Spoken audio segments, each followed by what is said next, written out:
Day 2 psychology important bits ఏంటో ఒకసారి చూద్దాం. ఆంధ్రప్రదేశ్ ప్రాథమిక విద్యా పథకంలో అధిక ప్రాధాన్యత ఇవ్వబడిన అంశం. ఆప్షన్ 4 శిశు కేంద్రీకృత విద్య. ఒక పిల్లవాడు తన చుట్టూ ఉన్న వస్తువుల గురించి ప్రశ్నిస్తున్నాడు. ఇది పిల్లవాని ఏ వికాసాన్ని సూచిస్తుంది? ఆప్షన్ 3 మానసిక వికాసం. వైయక్తిక భేదాలు. ఆప్షన్ 1 2 రకాలు. ప్రభుత్వం పాఠశాల విద్యార్థులకు త్రాగునీరు, మధ్యాహ్న భోజన సదుపాయాలు కలుగజేయడంలోని మనోవైజ్ఞానిక ఉద్దేశం.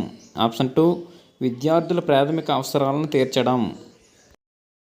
డేనియల్ గోల్మెన్ ప్రకారం ఒక వ్యక్తి జీవితంలో విజయానికి కారణం. ఆప్షన్ 3 80% ఉద్వేగ ప్రజ్ఞ మరియు 20% సాధారణ ప్రజ్ఞ. పిల్లవాడు పరిసరాల డిమాండ్లకు అనుగుణంగా తనను తాను సర్దుబాటు చేసుకునే సంజ్ఞానాత్మక ప్రక్రియ. ఆప్షన్ 1 అనుగుణ్యం. ప్రజ్ఞా పరీక్షల్లో వ్యక్తి నిష్పాదనను బట్టి నిర్ణయించేది. ఆప్షన్ 4 మానసిక వయస్సు. శాస్త్రీయ నిబంధనలో నిబంధన జరగకముందు గంట శబ్దం అనేది. ఆప్షన్ 4 అసహజ ఉద్దీపన. పిల్లలలో తదాత్మీకరణం, అంతరీకరణం అనే మానసిక ప్రక్రియలను ఈ మనోలైంగిక వికాస దశల్లో గమనించవచ్చు. ఆప్షన్ 3 గుప్త దశ. ప్రాథమిక పాఠశాలలోని పిల్లలు ఈ వికాస దశలో ఉంటారు. ఆప్షన్ 4 ఉత్తర బాల్య దశ. క్రింది వాటిలో విద్యా విషయక సహజ సామర్థ్య పరీక్ష. ఆప్షన్ 2 డిఫరెన్షియల్ ఆప్టిట్యూడ్ పరీక్ష.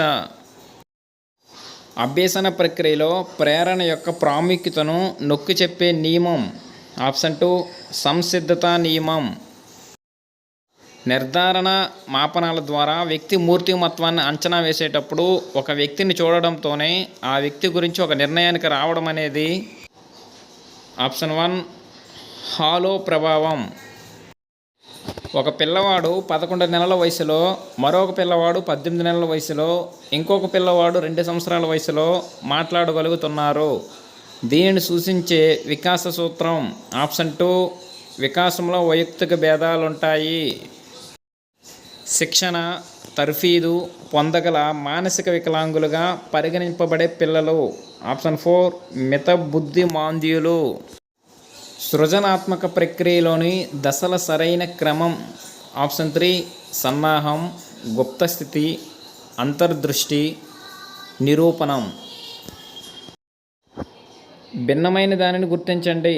ఆప్షన్ 4 అవరోధం.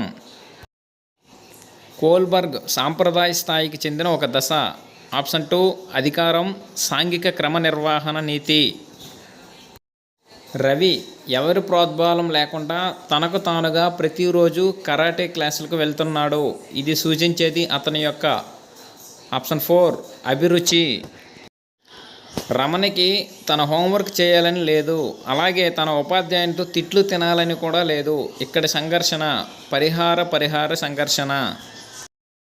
పద్మ తను మొదట నేర్చుకున్న 30 పదాలలో 18 పదాలను గుర్తించగలిగింది. ఆ అమ్మాయి గుర్తింపు గణన 60%.